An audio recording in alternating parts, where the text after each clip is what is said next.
नमस्कार, मी राधा स्वागत करते तुमचं राधास मॅजिक किचन या आपल्या यूट्यूब चॅनेलवर। तर आज आपण पाहणार आहोत झणझणीत मसूरचा डाळ कांदा कसा बनवायचा।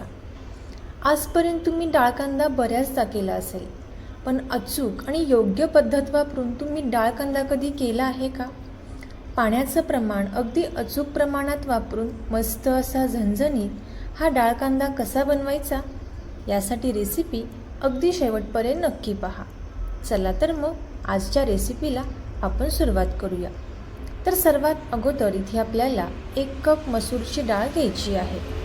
ही मसूर डाळ इथे आपल्याला स्वच्छ पाण्याने चांगली धुवून घ्यायची आहे।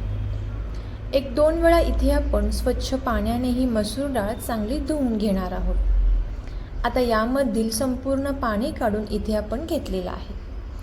ही डाळ आपण एका साईडला ठेवून देणार आहोत। त्यानंतर एका कढईमध्ये आपल्याला 3 ते 4 चमचे तेल घ्यायचं आहे। तेल छान कडकडीत गरम झाल्यानंतरच यामध्ये आपल्याला एक अर्धा चमचा मोहरी आणि अर्धा चमचा जिरे घालून घ्यायचे आहे। आता मोहरी आणि जिरे छान तडतडल्यानंतर यामध्ये आपल्याला थोडासा कढीपत्ता घालायचा आहे। आता कढीपत्ता घातल्यानंतर एक मोठ्या आकाराचा कांदा इथे आपल्याला चिरून यामध्ये घालायचा आहे। लक्षात ठेवा, डाळ कांदा करताना नेहमी कांदा आपल्याला थोडासा मोठा चिरायचा आहे। अगदी खूप बारीक कांदा इथे आपल्याला चिरून घ्यायचा नाही।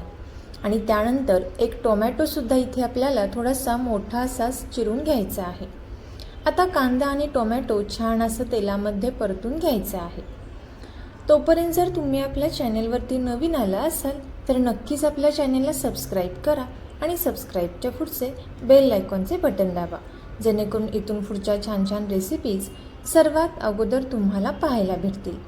आता कांदा आणि टोमॅटो थोडंसं मऊ झाल्यानंतर यामध्ये आपण 1-2 ते 3 चमचे कांदा लसूण मसाला, चवीनुसार मीठ, अर्धा चमचा धना पावडर आणि अर्धा चमचा लाल मिरची पावडर घातलेली आहे। आता आपण हे पुन्हा एकदा चांगलं मिक्स करून घेणार आहोत आणि याला छान असं तेल सुटेपर्यंत इथे आपण हे परतून घ्यायचं आहे। शाळेचा डब्बा असो किंवा ऑफिसचा डब्बा असो किंवा काही भाजी करायला सुचत नसेल तर अगदी घाई गडबडीत सुद्धा तुम्ही हा डाळ कांदा नक्कीच ट्राय करू शकता। आता याला छान असं तेल सुटल्यानंतर आपण जी मसूर डाळ स्वच्छ पाण्याने धुवून घेतलेली आहे ती संपूर्ण डाळ इथे आपल्याला यामध्ये घालायची आहे आणि हे चांगलं मिक्स करून घ्यायचं आहे। 1-2 मिनिटांपर्यंत इथे आपल्याला हे चांगलं मिक्स करून घ्यायचं आहे। आता मसूरचा डाळ कांदा तर आपण नेहमीच सगळेच करतो, पण मसूरच्या डाळ कांदामध्ये पाणी किती प्रमाणात घालावे जेणेकरून हा डाळ कांदा चवीला अतिशय छान लागतो। लक्षात ठेवा, मसूरचा डाळ कांदा करताना यामध्ये खूप जास्त पाण्याची गरज लागत नाही। अगदी थोडंसं पाणी आपल्याला यामध्ये घालायचं आहे। पाहू शकता, व्हिडिओत दाखवल्याप्रमाणे इतपतच पाणी आपल्याला यामध्ये घालायचं आहे। इथे मी अर्धी वाटीला पण थोडंसं कमी पाणी यामध्ये घातलेलं आहे। पाण्याचं प्रमाण जर आपण या डाळ कांद्यामध्ये जास्त ठेवलं तर डाळ कांदा चवीला छान लागत नाही आणि जी डाळ आहे ती फुटते। त्यामुळे पाण्याचं प्रमाण इथे आपल्याला कमीच ठेवायचं आहे आणि वरून बारीक चिरलेली कोथिंबीर घालून झाकण ठेवून मंद आचेवरती हा डाळ कांदा छान असा वाफवून घ्यायचा आहे।